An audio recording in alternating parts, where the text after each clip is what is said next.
Welcome to Cavanaugh's Headhouse. I'm Jeff Upson with PA Power Wrestling, joined by Paul Myers. We are live on Rockfin, and we are going to preview the NCAA tournament with a bunch of people that are smarter than you and I, Paul. Oh, yeah. We're gonna talk about really all the Pennsylvania wrestlers that are here, some of their best matchups, and some of our predictions and picks for the tournament. Starts tomorrow. And we're learning one thing about Philadelphia is the traffic is not it's not good. No, we're staying 13. You had a drunk Uber driver. We had a drunk Uber driver that took 48 minutes to drive us 13 miles. So it was an interesting trip, to say the least. Most of our wrestlers are probably not coming in drunk Ubers, but we're hoping they're all here.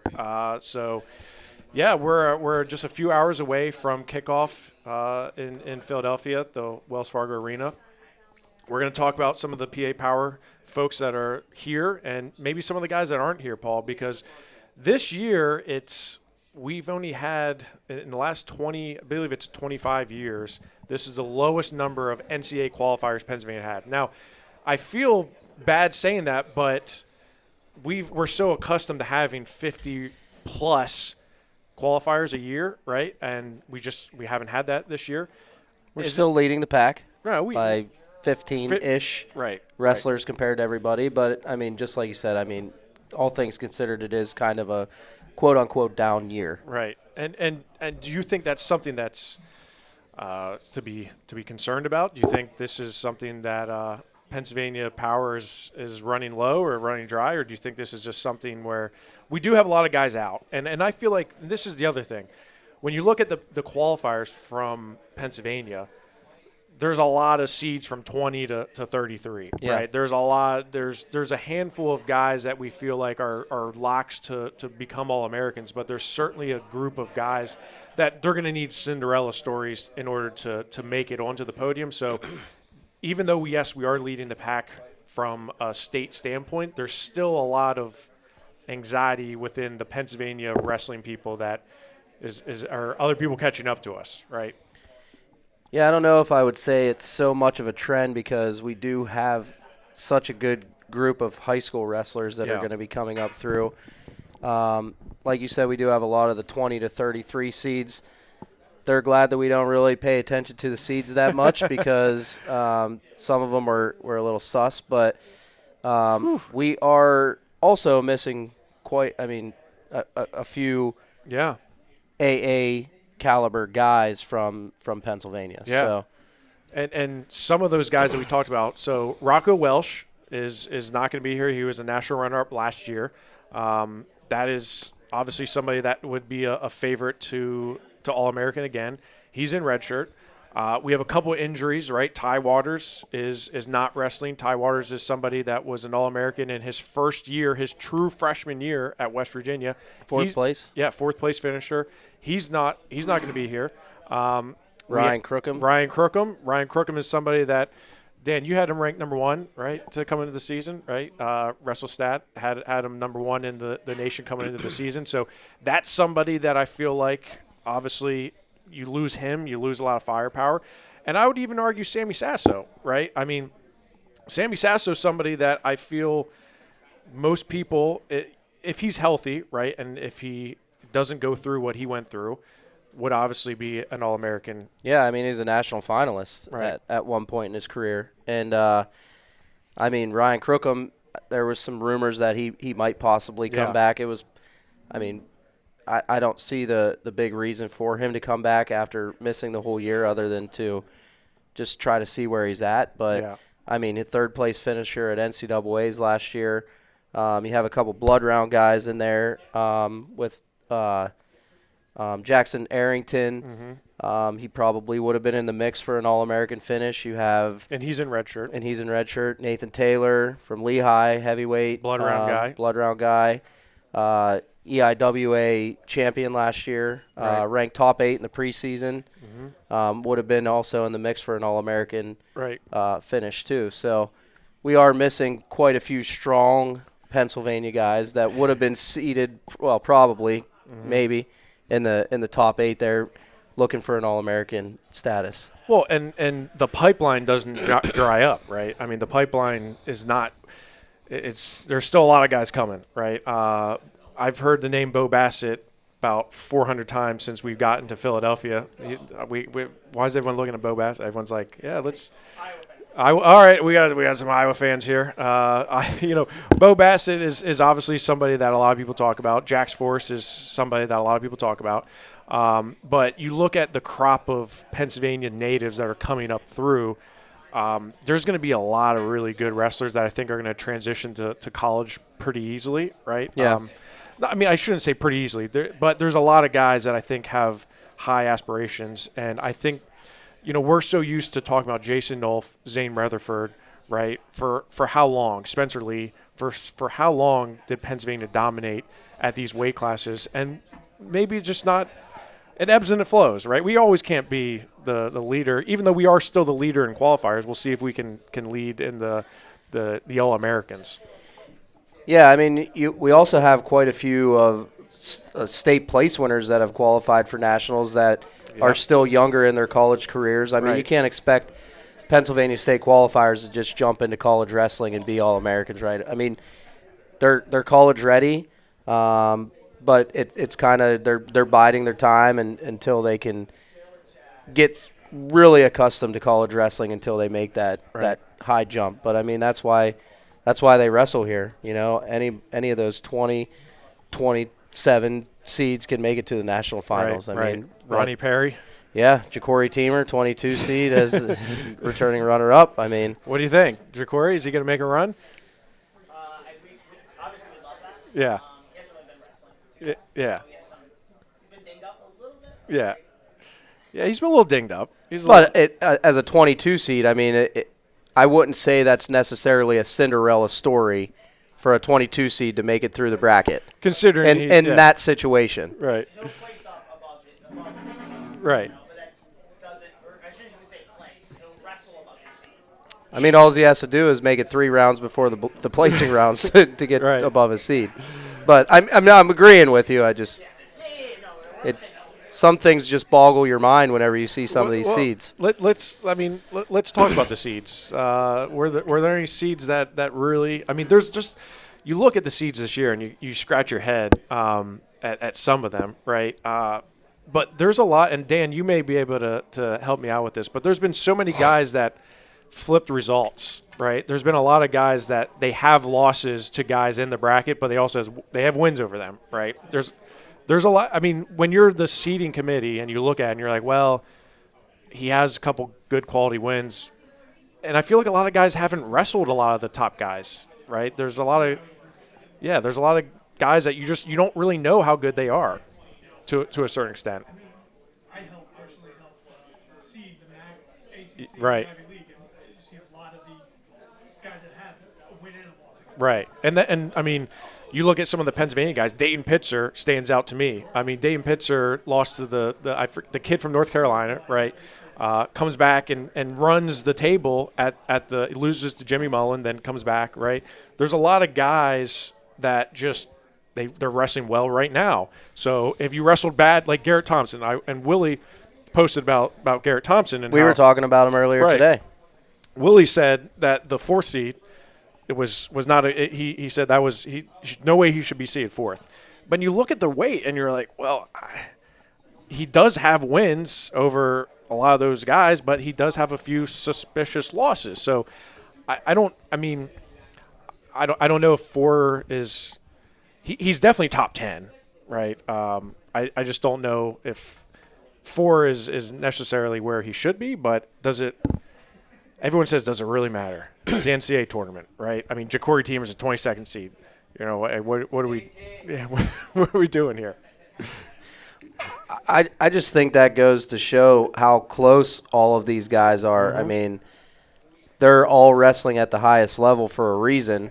And in his defense, I mean, you think of a guy like him that's never qualified for a PA high school state tournament. Exactly, right. Comes in as a top 4 seed, has had a great season, and then you see Pennsylvania State champs that don't even make it to the NCAA tournament. So a lot of guys. It just shows you how good and deep these weights are all across the country. I mean, if you would have told me that Mac Church or Garrett Thompson would have been the 4th seed at NCAAs, there's no way in hell. Which one would you pick? I'm saying that, Garrett Thompson's not the guy that there's no way I'm picking that, right? But that's the way it is, right? Of Some course. guys transition a little bit better. Garrett Thompson never qualified for the PIAA state tournament. Yep.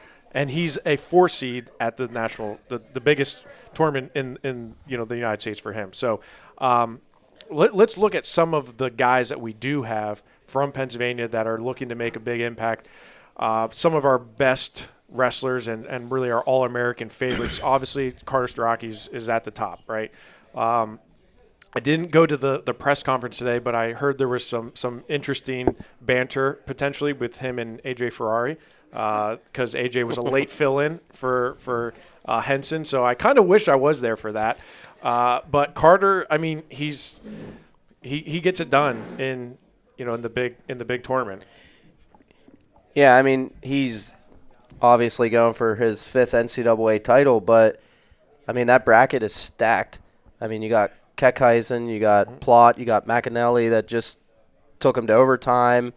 That the bracket is tough, but of course he's still going to be the favorite. Right. You have Levi Haynes, Tyler Kasak from Penn State. We were talking about Panero Johnson on the way here. It's kind of seemed like he's kind of hitting his stride at the right time of the season. You see him sometimes and you're like, okay, this guy's doing really well, and then you see him another time and you're like, okay, maybe what the heck is going on with him? And then you see him in the conference tournament and you're like, damn, he's hitting his peak at the right time. Right. Yeah, I'm pretty high on Panero Johnson. I'm going to pull up the brackets here on the live stream so people can see where the Pennsylvania wrestlers are. So Panero Johnson sitting at the 4th seed, right? I like his draw.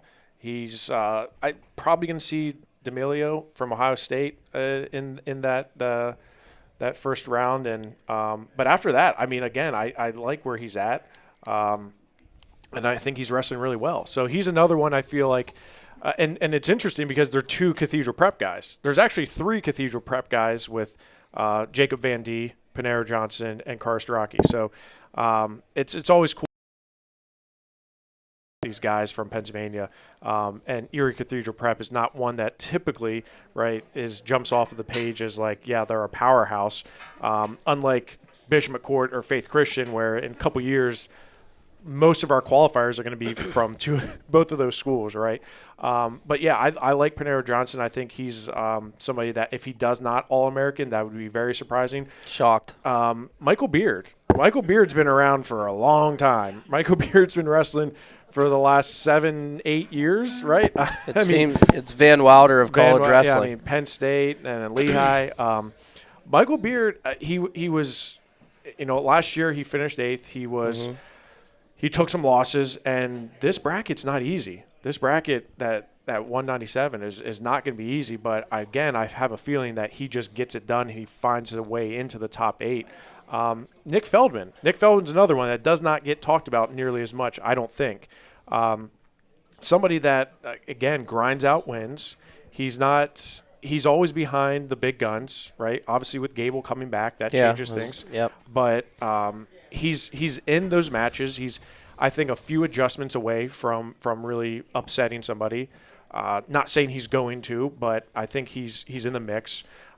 Garrett Thompson, if you're the 4th seed, right? You got All-American, right? You have to. You have to. You kind of have to. Just going back to Feldman, 285 is surprisingly deep. Compared to 125, yeah. 25. Well, we talked about 125 too. 125 is always a hard weight class to predict because, you get guys there. Obviously, you have some guys with All-American finishes and everything, but you have your freshmen and sophomores that are just breaking into the lineup. But 285, an example of 285, Colton Schultz is a multiple-time All-American, and he's seeded 9th. Yep. And I'm not saying that that's a mistake. You have Gable, you got Hendrickson, you got Kirkvliet, Cutter, Henselman, the weight class is just deep It's stacked. at Stacked. 285, which is, I mean, obviously, yeah, I mean, it's unusual for heavyweight. I mean, you have Gable, which is Gable, and then you have Greg and everybody, but I mean, Colton Schultz and I mean they're all on that middle level there. Yeah, I agree with you. And Nick Feldman's going to have to wrestle really well to get an All-American finish for the second straight year. What about Lenny Pinto? I'm a big fan of Lenny Pinto. Another guy that he's been very close. He's had a couple wins where you're like, man, this guy's going to be a top 4 guy, and then the other ones you're kind of scratching your head and you're like, which one's going to show up? I also kind of put him in that same bucket with Edmund Ruth. Like depending on Edmund Ruth, which one shows up, you just don't know. Yeah. I feel like there's times when I've seen Edmund Ruth, I'm like, this guy's going to be top 3. Yeah, right? And Lenny's making a drop, which is not common nowadays in college wrestling, is going down a weight class. Right. I think, again, those two, Lenny Pinto and Edmund Ruth, I think they're going to have really good tournaments in order to make it onto the podium again. I think Max Stout has an outside chance as well. But the big story there is Mac and Luke Stout potentially wrestling brothers in the first round, right? I mean second round, right? If they both win, they're ended up going to wrestle each other. And I've seen a few stories where they talked to Brian Stout, the father, who's an All-American at Clarion, and just a great guy, and he was like, as a father, I mean, that's a tough position to be in. They're just looking for both of them to do well. As a big brother, that's a hard thing too. Trust me, I've lived that. It's like you win and they're like, oh yeah, you were supposed to win that, and then you lose, and they're like, oh shit, you lost your little brother. Right. So it's like it's a lose-lose situation for the older brother. I've been there, trust me. Yeah, it's not good. I won though. You won. You be all right. Just had to get that in. Paul did win. Dane, did you hear that? Dane's asleep back there. He's drinking beers. He's drinking. That's another thing. We should do more shows like this, where we can have crowd interaction and drink beers. Yeah, right. It's a great idea. Yeah. I mean, I have a power hour. I mean, I'm drinking beers during that. Yeah, it's not the same. Not a lot of alcohol in there, but yeah. So Max Stout again. I think he has a good chance, but outside of those top guys, right? There's going to be some other ones that are really going to have to put together a good weekend in order to find the podium. I think it's going to be a tough day for Pennsylvania tomorrow. There's 3 matches right away where Pennsylvania goes head-to-head. That's not good, right, when you have PA and PA crime right out of the gate. But for the most part, I feel like we should be able to get 10 All-Americans. And with Carter, Levi, Tyler being those guys, Panero Johnson, Michael Beard, Nick Feldman, Pinto, Thompson, Stout, Ruth, maybe outside chances from like a Jacob Van D type. I've been impressed with Jacob. Yeah, I mean he has a win over Braden Davis. Yeah, he's another guy that you see him sometimes and you're like, damn, that guy's legit. And then sometimes it's just like, okay, maybe it was an off match, but yeah, I mean I could see him making a run through the consolations. Yeah, I think he's like a 17 seed or something, so he's going to have a number 1 seed right out the gate. But definitely see him as a guy that can fight his way through the consolations. I mean, the little guys, for years, Pennsylvania has done very well at 125, right? Between Nico Megaludis, Spencer Lee, you go back to Zeke Moisey, right? Darian Cruz, Ethan Lezak, right? We've had such good 125. We only have one qualifier at 25. One qualifier at 125. Sheldon Seymour. And Sheldon Seymour is a small 125 pounder from Troy area, and he's the 8th seed. But I don't really like his draw. I think he has a pretty tough draw. I'm not sure. Again, 25 is one of those weird weights. We talked about it as being a little bit more wide open, and Earl Smith from Intermat's going to be talking about some of the best first-round matches, and I'm very curious to hear what some of the ones that he has. But I think Sheldon Seymour is somebody that if he wins early on Thursday, and he gets Caleb Smith, right? All-American.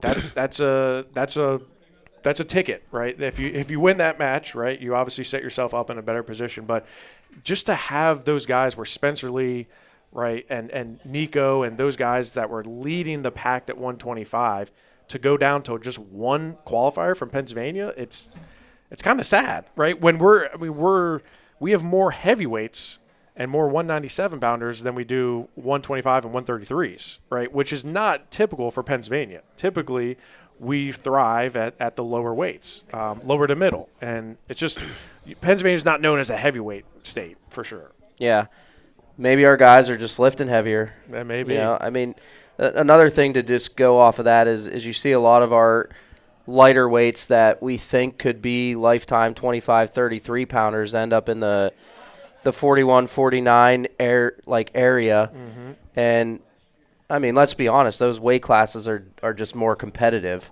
Yeah. They wrestle a little different. They're deeper. Right. I think that has a lot that goes into some of the reasons why we don't have as many of the 25-pounders there. Title contenders. Let's talk about title contenders from Pennsylvania. We talked about Carter, but that's not a cakewalk for him. I mean, No. And Carter has made a claim that there's no one else that's beaten as many NCAA champions as Carter. I don't know. The stats guy is literally right here. Is that true? Is that has Carter Strachey's is there anyone How far back does your memory go? Yeah, Dan, how far back can you remember things? Rain Man, we got Rain Man here. Carter Strachey has beaten a shit ton of NCAA champions. Well, he's going to have to beat another one. He's going to have to beat another one in order to do that. Most likely. I don't. I mean, yes, you would think he does, but he's. How many decisions has he had this year? He's had a ton of decisions. More than typical. And he's had a couple sudden victory wins, right? Which is very different. Eventually that may come back to bite you in the ass. I don't know. Either that or, I mean, maybe – I'm not saying he's getting caught up to. I mean, it's a very deep weight class. But he learns from those things. I mean, Penn State guys learn from those types of matches. Yeah. They set themselves up, and typically after they beat a guy close, the next time they wrestle him, it is not close. Right. Yeah. I mean, you look at Dustin Plott up on the top half. Yeah. I mean, it's not going to be easy for him, but obviously you like his chances. He seems to show up again in March. Look what he did to Michael Kemmer, right? Michael Kemmer beats him in the Big Ten, then comes back and he beats him in the NCAA tournament. So I feel like, he's obviously primed and ready to go for this. But what is 184 the most Pennsylvania wrestlers that we have in a weight class? That's a good question. I can count real quick. See by weight class. There's this really seven. Cool, we have 7 at 184. Yeah, I don't think there's. Yeah, that might be it. We have Malachi Duval from George Mason, represent Penns Valley, District 6, stand up. Colin Fagley from Lock Haven, Max Hale from Penn, he's in there as well. Jared McGill from Edinburgh. I didn't even know McGill was still wrestling until I saw him wrestling at Edinburgh. He's wrestled at Pitt. Caden Rogers from Lehigh, Edmund Ruth, and Carter. Yeah, so that may be the leading. When you look at teams by colleges, Pitt has the most Pennsylvania wrestlers here from native Pennsylvanians, and they have one alternate where Finn Solomon is an alternate. He did not get in, but you look at Briar Priest was able to find a way in. Dylan Evans. Dylan Evans is another one that I really like. I'm pretty high on Dylan Evans.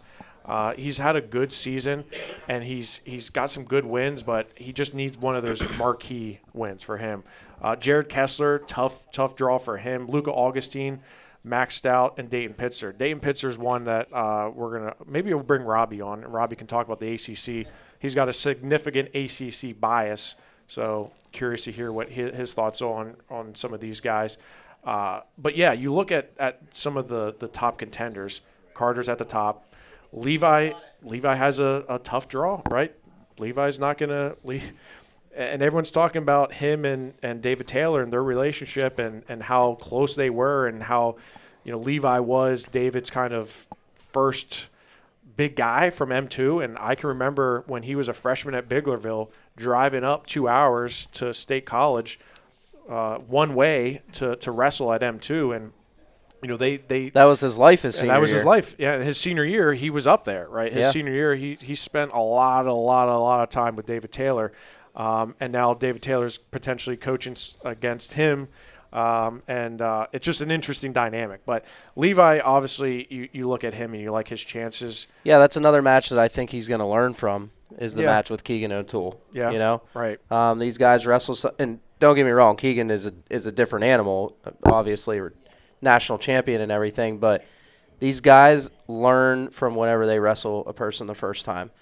So I would not be surprised if that changes in a very, very competitive, close match. Yeah, right. What about Tyler Kasak? Yeah, I mean, It's a dog. Yes, dog. And everyone claims District 11 for him. He's a District 1 wrestler. Yeah, District 1. He's District 1. Everyone says, Tyler Kasak, District 11, stand up. I'm like, no, he's from Bucks County. Yeah, he wrestled in District 11, but it's a stretch to claim him. He's looked good. He's looked really, really good this year. I feel like he's looked better than he did last year, and last year he had a damn good tournament. So that's scary. There's something about the water in Happy Valley. Yeah, he learned from the first loss. He won 7 straight. Yeah, yeah. This is another weight class that just seems pretty wide open to me. I would say after him. Yeah. I would say he's probably a bigger favorite to me to win that weight class than Levi would be. I agree.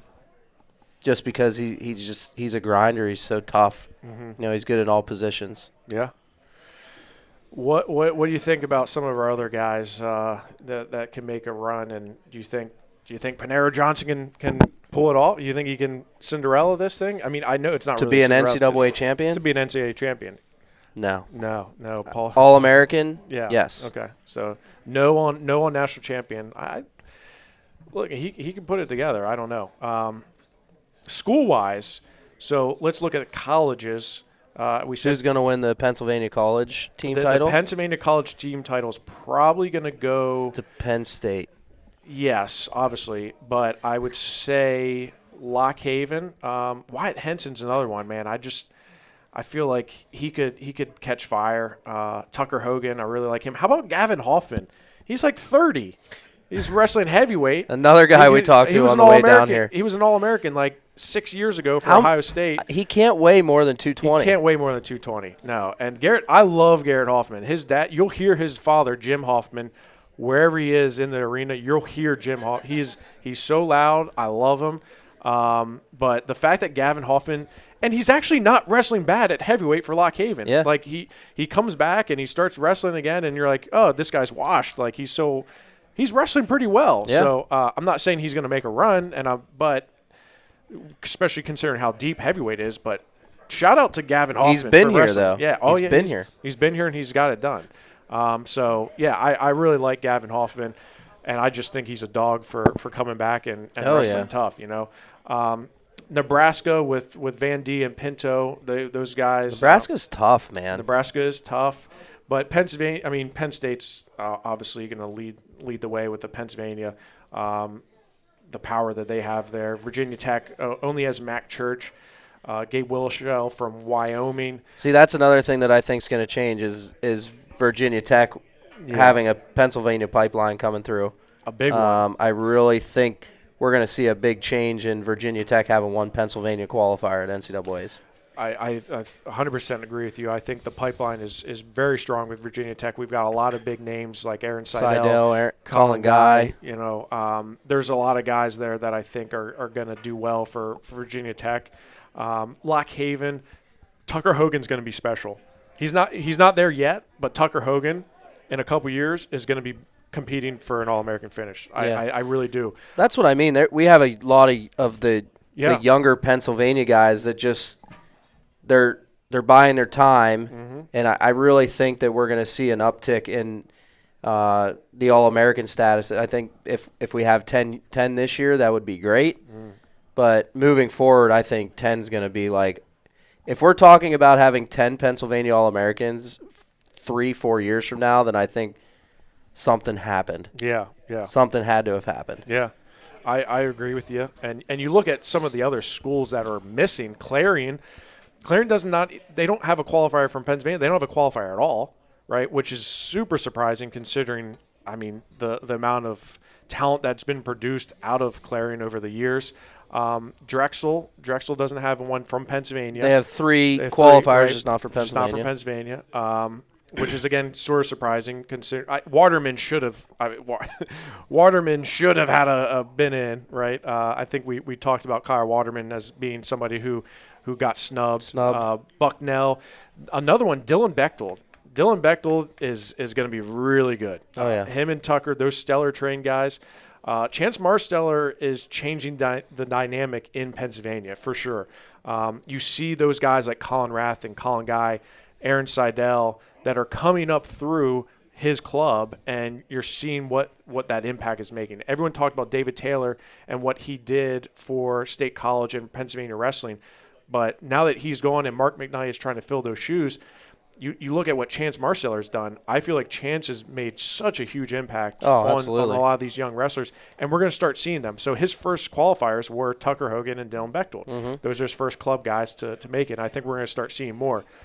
This year at the Pittsburgh Classic, which many people refer to as the Dapper Dan, Chance Marsteller is the honorary coach for Team Pennsylvania because he has 5 club members that are all on Team Pennsylvania, with Seidel and even Eden Cement, who's going to Michigan. He's definitely making an impact. So I think we're going to start seeing that pay dividends. That's why I think within a couple years, I mean, if we're having the same conversation of 10 All-Americans and less than 50 qualifiers, then we got a problem. There's a problem. They're just not transitioning. Well, with that, Paul, I think we're going to take a quick break, and then we're going to jump into some of the NCAA overall tournament. That's the Pennsylvania breakdown for the NCAA tournament. There's no doubt Pennsylvania still rules, and we're still reigning, but people are catching up. But I think we're gonna bounce back. Give us a couple years, and Bo Bassett is coming. Yeah, Bo Bassett is coming, baby. Jack Forrest and how many others? Bo Bassett is coming. That's just the name, too. Let's go. All right, we'll be back in about 2 minutes, all right? We'll take a break and come right back. Bo Bassett's coming, baby. It's live. Let's go. Come on, jump on. Well, I just want to say you guys are great. Oh, awesome. You're great. Appreciate it. Nice to meet you guys. Yeah, thank you. From Iowa? Yeah, well, I live out here. My dad's from Iowa visiting for the trip. Guys, Welcome. we're here. Yeah, thanks for Somebody's got to be here, right? What's that?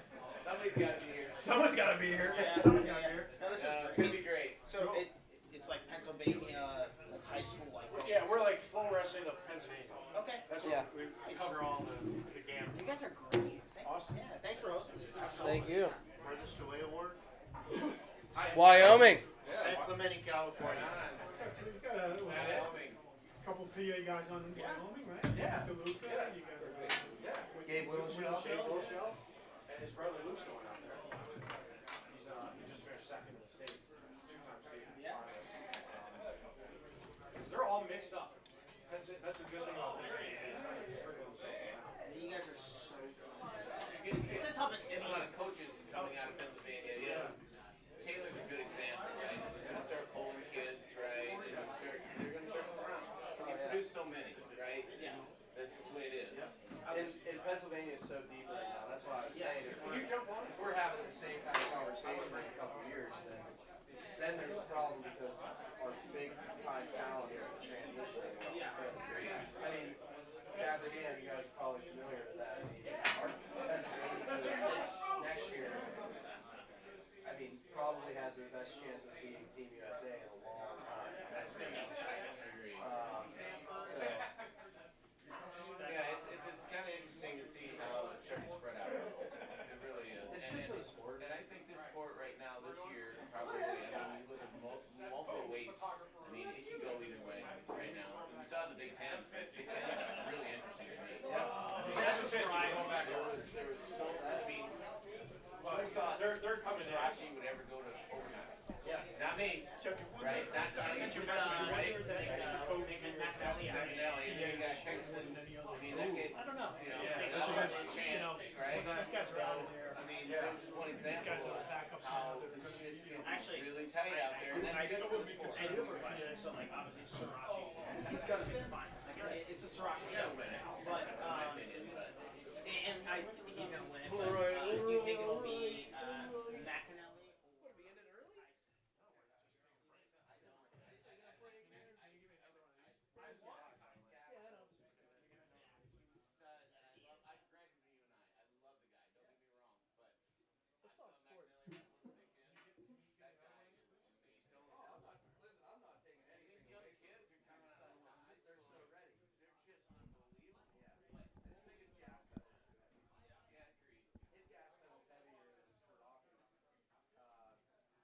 Check 1, 2. And then there's this head games going on, right? So some of these guys are starting to get pushed. Check 1, 2. Check, check, check, check. And all of a sudden, All right, we're going to be coming back here in about 2 minutes. a lot of mental, right? All of a sudden, you've taken a guy like Sriracha in overtime. Not everybody's seeing that, right? And it wasn't just him. It was a whole lot of. I mean, we saw it on the Iowa team. I mean, it's just like, Buchanan getting beat, right? Well, he's all of a sudden. My man. Right? Where did that come from, right? Thank you, sir. Shout out to Cavanaugh's Headhouse. If you're in Philadelphia, even if you're not here tonight, come to Cavanaugh's Headhouse. This place is amazing. They support wrestling. Shout out Lisa Upson, my sister, for hooking this up. Did you bring your camera? You mean like the camera? No, like you're a little shooter there. There's one in my hand. What more do you want?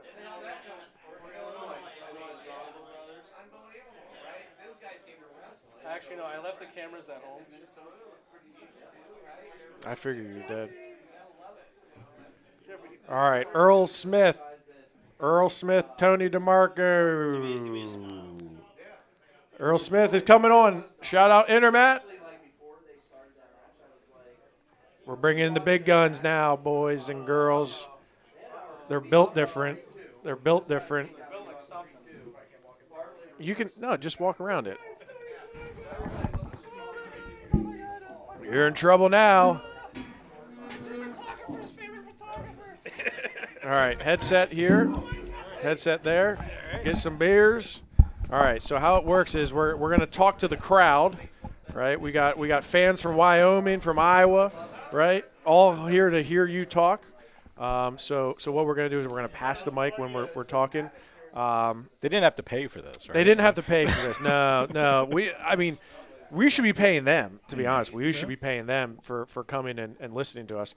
We're gonna start with best first round matches. Can we start with that, Earl? Can I Yeah. put you on the spot with that? All right. Put me on the spot. Let's go. What's your best first round matches, Earl? The first one I'm looking for, 133 pounds, Kaiarini, Nick Bouzakis. Bouzakis has lost in the first round of Big Tens the last 2 years. Got third this year. I think he did it in Vegas last year too and got third. Kaiarini, he is coming off the scale. Yeah, what's going on with him? So he started the year at 141, came down to 133. He did fine at 133, just didn't have a whole lot of matches and a whole lot of seeding data. So, he's a 26 seed. So you just got a crazy match between those two guys. Uh-oh. And, oh, my goodness. Uh-oh. He's here.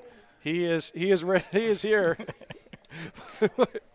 Uh-oh. Willie Sailor's in the house. Let's go. Hey. What do you think my sober level is right now? I don't know. Probably. Not good. Oh, I love it. We got to get Willie a mic here. Or maybe not. You know what you gotta do? I just wanted to say that I love you guys. We love you, Willie. We love you. Oh, yes. Let's go.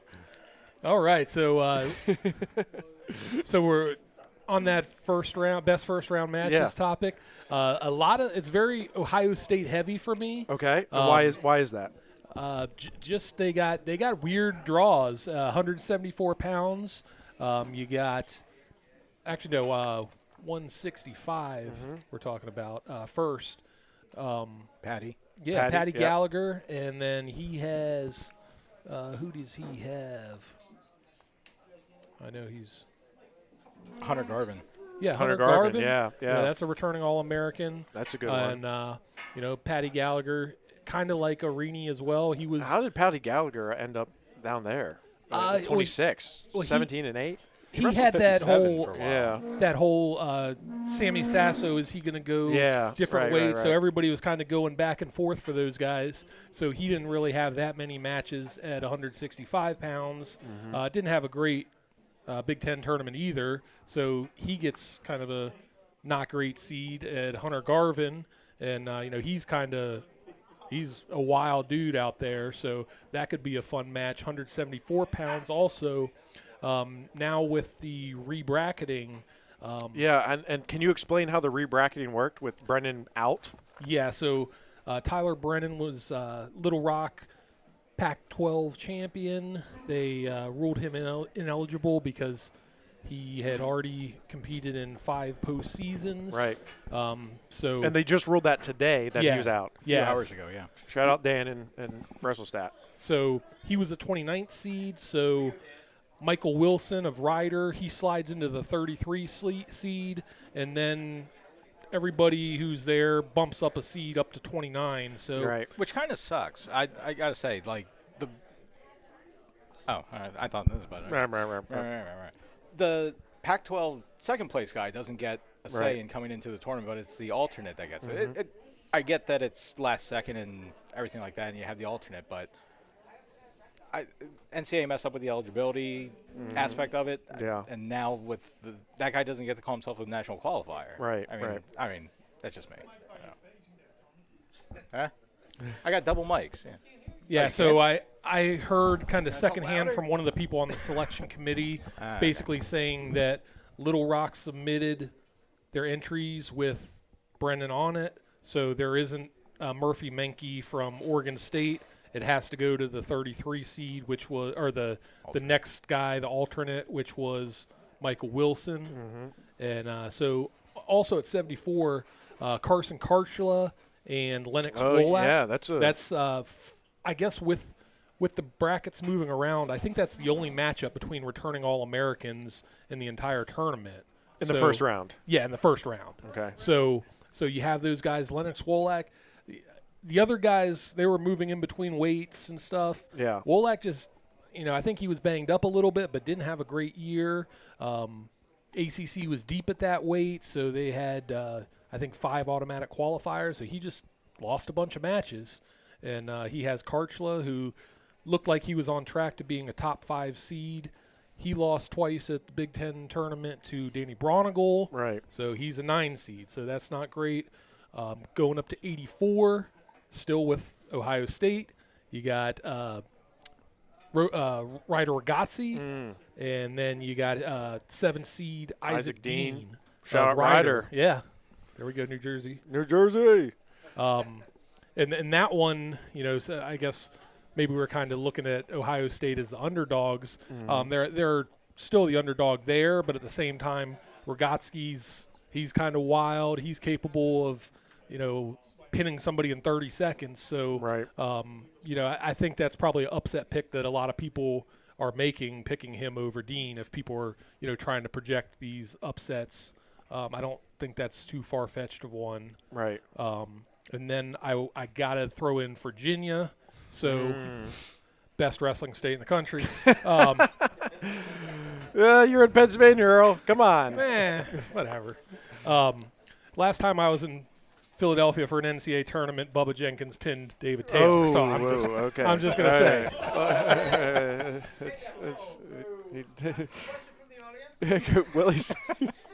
Willie Saylor? When is the last time that you were in Philadelphia at all?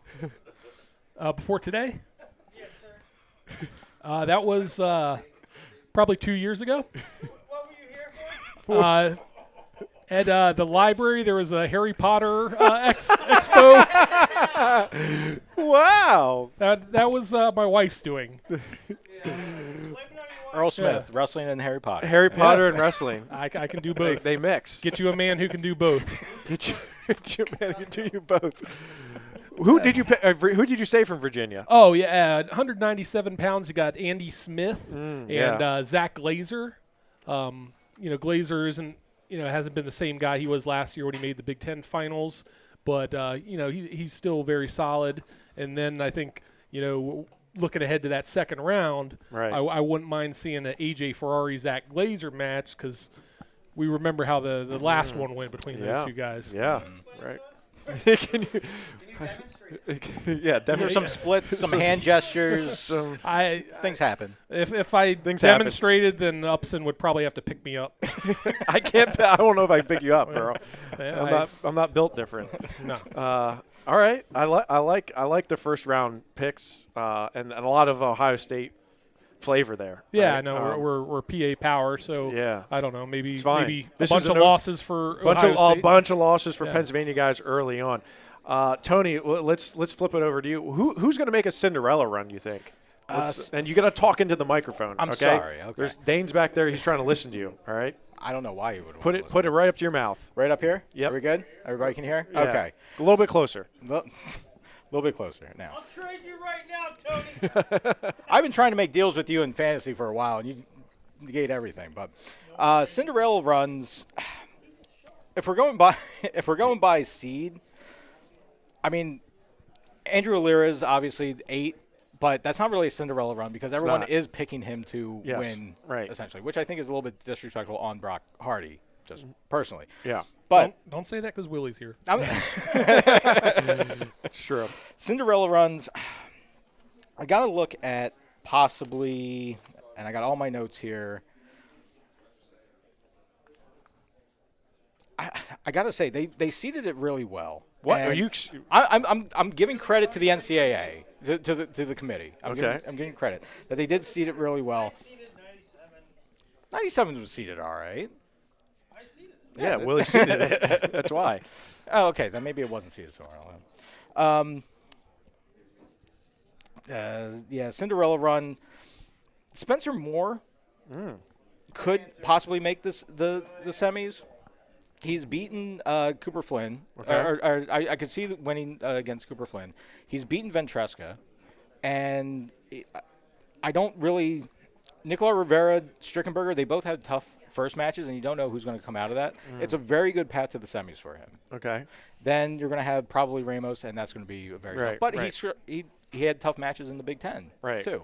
So I think Spencer Moore would be a pretty Cinderella run. Okay. At 25, a weight that's notoriously Yeah. always in flux. Zeke Moisey like. Very. Zeke Moisey like. No Gilman in there. No but- Tommy. Yes. Sorry, Iowa. Earl, what do you think? Cinderellas? You got any Cinderellas? At this weight or just Or any in general? Anyone that you feel like has a good path to make a run?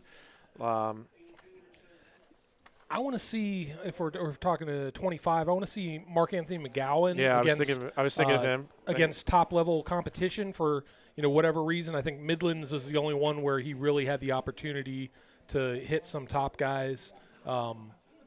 He has great pedigree, huge prospect coming into Princeton. I want to see what he can do, and if he were to place high, that wouldn't be that big of a surprise to me. Yeah. What about, Tony, for you? Do you have any more Cinderellas? Well, we talked about Kyle Reedy. Yeah. Right now, he's a wild card, too. He is a wild card. Yeah. At that seed, the way he's wrestled this year hasn't been fantastic. But when the lights are on, he's AA'd. So, Yeah. What do you make of Ed Scott? I'm going to ask Robbie about this, but Ed Scott, what do you make of Ed Scott? hasn't been wrestling the way he has the past few years. Yeah.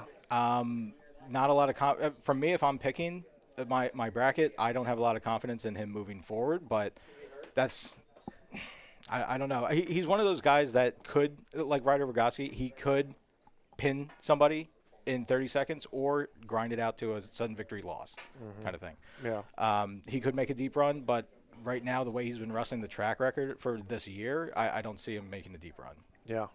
What are you looking at theme-wise for title contenders, right? So let's go through the bracket.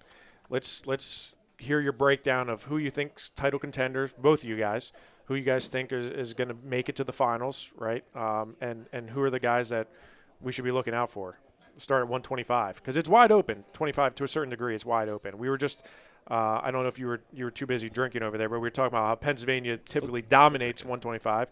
Which, by the way, Earl Smith needs a beer. If someone could beer Earl Smith, 125 has historically been Pennsylvania heavy, and this year we only have Sheldon Seymour. So it's just doesn't feel the same. But what are you looking at 125? We'll start with you, Earl. Yeah, I thought it was pretty wild. Sheldon Seymour, the only Pennsylvania native. There's one other weight class where there's 2, and every other weight class there's 3 or more. So I thought that was pretty just kind of random. But what I have at 25 is Richie Figs getting hot again, going to the finals. And then I have on the opposite. You beat him, Vincent Robinson? You haven't beaten Vince Robinson? I got him beating everybody. You got him beating everybody. I got him beating whoever's out there. He's beating them. He's beating them. All right, Earl. You heard it here, Earl Smith. Yeah. So and then on the bottom half, I've got Matt Ramos. Okay. Again, he's returning finalist from 2 years ago. Why not Lightning Luke? Just got a feeling. Yeah, just Penn a State feeling. curse. Just Okay. Just Richie Figs has done it before. I think he's come from the 8 seed last year. I don't think he really cares about his seed that much. Okay. So 5 seed, whatever. Right. He thinks he can beat any of them. So, Okay. yeah, why not? Okay. Yeah, is he going to Iowa after that? Is he? Well, Transfer portal opens today. I think the portal will be interesting. Portal's going to open up. It opened up today. Yeah. So. Tony, what about you? What 125? What do you got? I actually have it the same way. I do think Figs makes the finals, and I do have Ramos as well. Where's on all the bottom Penn side. State? Where's all the Penn State people at here? It's the curse. The Penn State curse, right? My No. gosh. Jeez. But if I have to be kind of contrarian to Earl, I could see Robinson making the finals. Really? You could see Robinson making the finals. Vince Robinson. Robinson and Ramos in the finals. I still have Ramos winning it. Really? Mm-hmm. Okay. Interesting. Any when you look at 25, like can Cooper Flynn make a run and get in top 8? I think Cooper's been hurt since somewhere in the season. He Right. just hasn't looked the same as he was early on in the season where he had that high ranking. What about Steve-O? Because Steve-O's a guy who I feel like can show up in the postseason. I feel bad because he was winning against Strickenberger. And, Yeah. and Spratley, I think, was the same way when they were in the duel against Yeah. Strickenberger. They were both winning against him and got pinned. Steve-O's got a tough first match with Tanner He does. Jordan returning AA. Now, Jordan keeps things close, whether you're the number 3 ranked guy in the nation or you're the 20th ranked guy in the nation. Right. So I think Pullen could win that, but I also thought he could beat Strickenberger again, Yeah, and he was. right, So right. he's just got to stay off his back. Pullen will have a good match. I think he beats Jordan. He'll have a match against Spratley most likely. That's going to be a grind match. Yeah. I don't think we got to see that in Big 12s, obviously. Right. Because he got upset. Right. I think kind of going back was not so much Cinderella. I don't see him getting to the finals, but a lot of chatter on Nicola Rivera. Okay. A lot of people like picking him for tourney pools. One, because you get great value, but also because he had that close match with Ramos. He did have a close match. He avenged that close loss with Flynn. I think did he tech him or did he At least majored him. bonused Yeah, him yeah. in the match, and he's gonna have Strickenberger. So most likely, if he can get past Trevor Anderson. Does Sheldon Seymour have a path? Because you look at Sheldon Seymour, he's going to have to go through Caleb Smith, right? Do you think he has a path to the top 8? He's been surprising to me. I think he has a path. I think Smith has that. He's one of those 5-6 year Veteran, yeah, guys, he's yeah. and we've seen how that kind of grinds on wrestlers. Right. But I think I didn't fill out the backside, so I Too good for I'm too sorry. good for the backside. Championship only. I'm sorry. Can't be too good for Okay. the back. But sorry. But right. I don't know if Seymour has a path to Wow. AA. Okay. All right. So if you heard that here first, the guy who runs fantasy wrestling doesn't even fill out the consolation brackets. What an asshole! That's I stay and watch them. I just don't Jeez, fill it out. man. You're big timing over here, man. All right. Let's go up to 133 where, I haven't seen the picks for how a lot of people, you said you heard a lot of chatter. Is that you guys have like an inside, like a analytics for who's picking who more and Minio's in his pool or what? Not just Minio's pool. All right. different pools. Different and pools. just people talking on the forum, intermat forums, and things All like right. that. All right. What about 133? Because you got a couple big returning guns there. Earl, I'll start with you. Who do you like here? Make it semifinals and finals, and ultimately the win. Alrighty, so I got. Let's see who we. He's just like picking somebody out of a hat. Oh no, I know I know who I have in the finals. I'm trying to think of who I have. Oh, you know what? I had this kind of wild. I had Lucas Bird against Ethan Oakley of North Carolina.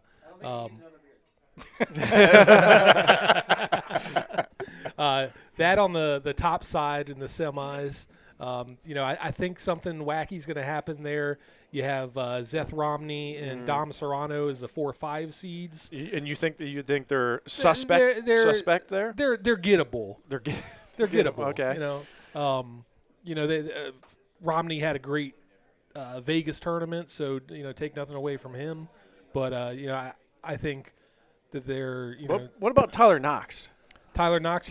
I think he gets into the quarters too. Yeah. Yeah. Okay. Yeah, All I right. like him. Yep. Bird coming out. Yeah, Bird getting into the finals. Okay. And then I've got Nazir Bailey beating Drake Ayala Wow. in the semis. Wow. You like that? I think Bailey's speed and his ability to ride is going to come in handy. Okay. All right. Well, we got two Iowa fans there. Did you guys hear that? Did you hear? Tell them who you picked at 133. I've got Nazir Bailey over, Drake Ayala in the semifinals. Look at him. He said how cool we were. Yeah, Tony, you never know. Tony, what do you got? I'll play to the crowd. I do have Lucas Bird and Ayala in the finals, with Ayala avenging the win for Big Ten. Okay, who'd you got in the semis? Oh, in the semis. Okay, so Lucas Bird. I I only fill out finals. I just already look at them and I picked just pick the champs. finals. I don't do. who do you got in the semis? Semis, I got Lucas Bird versus Dominic Serrano. Okay, all right. And then Lucas Bird winning that one. On the bottom side, Nasir Bailey and Drake Ayala. I think Ayala comes out of that one. And finals pick with Ayala avenging that Big Ten Okay. loss. But do you agree there's a handful of guys here at 133 that could very much upset what both of you guys said, right? I mean, there's yeah. a lot of potential for upsetting the apple cart, so to speak, right? Absolutely. Arini, Bozakis, right? I think Look at some of those guys. Evan Frost. Frost too, yeah. Just had a bad tournament. Because of that, has a bad seed. Right. I'm not even going to ask you who you have finishing top 8 because I know you didn't fill out the rest of the Yeah, bracket. that's right, yeah. That's embarrassing. 141. Let's go. 141. Probably one of the low-key more exciting weights, right? Well, on the way over here, people were asking, like, what are the most exciting weights? And, I think 141 probably doesn't get talked about as much, but I really like this weight. Earl, we'll start with you. Who do you got in the semifinals or quarterfinals, semifinals, and finals? Man, you keep extending it out every week. Now we're Let's going go. Who do you have in the quarterfinals. first round, Earl? Yeah. Why not? Why not? Yeah, so I've got Alirez beating Brock Hardy in the quarters. Really? Okay. Yeah, and Alirez beating Josh Coderhant in the semifinals. Navy, okay. Yeah, Navy guys Navy. semifinals. Carrie Colott. And then on the bottom half, I've got Mendez over Bo Bartlett. Apple. Happel. Kill Happel. Apple's ready. He's ready. It's just his time right here. You heard it. I like that. Okay, who do you have on the bottom? You have Mendez. I've got Mendez beating Bo Bartlett. Okay. And who's winning it? And Jesse Mendez. Jesse Mendez. Jesse Mendez, All right. yeah. Okay. Let's All go right. with him. Confidently. Let's go with him. Tony, what do you?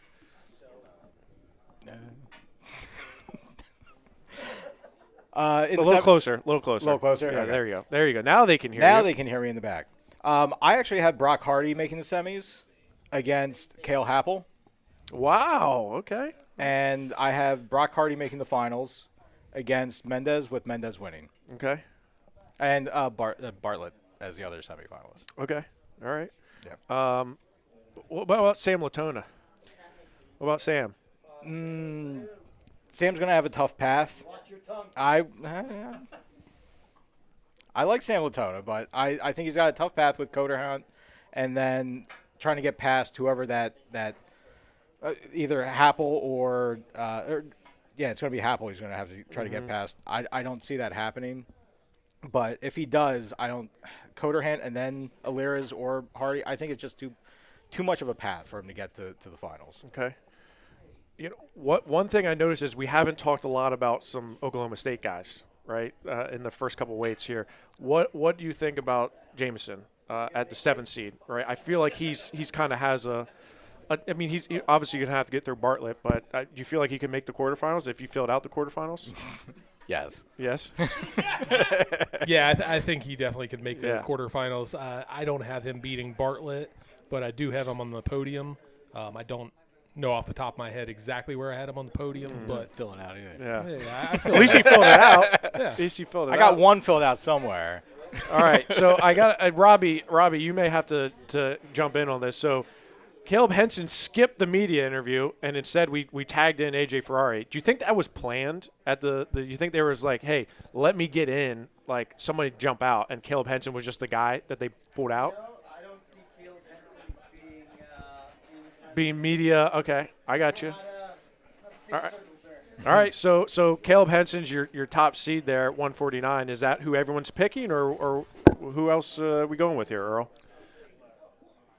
I picked him to make the finals, but I have him losing to Shane Van Ness. Whoa, okay. I am a Virginia guy, so I wouldn't be mad if I was wrong there. So who do you have in the who do you have coming out there? So Caleb Henson wrestling who? Jordan Williams? Yes, in the quarters. I really liked Williams at the Pac-12s. I would have maybe picked him further had he not been wrestling the 1 seed there. Okay. What about Parco? I really want to see a Parco Johnson match in the quarters. Yeah. That's great. Always seeing Iowa State, deep into the tournaments like that. I think that's going to be a Parco match. Yeah. Panera's been wrestling well. He's been wrestling really well, and I think Parco there, and then on the bottom half, I've got Lovett, Van Ness in the semis. Okay. All right. Tony? Love it, then who wins? Yeah. Oh yeah. Who wins? Easy there, buddy. I got Van Ness winning it, the whole thing. The whole damn thing. The whole thing. The whole damn thing. Shane Van Ness.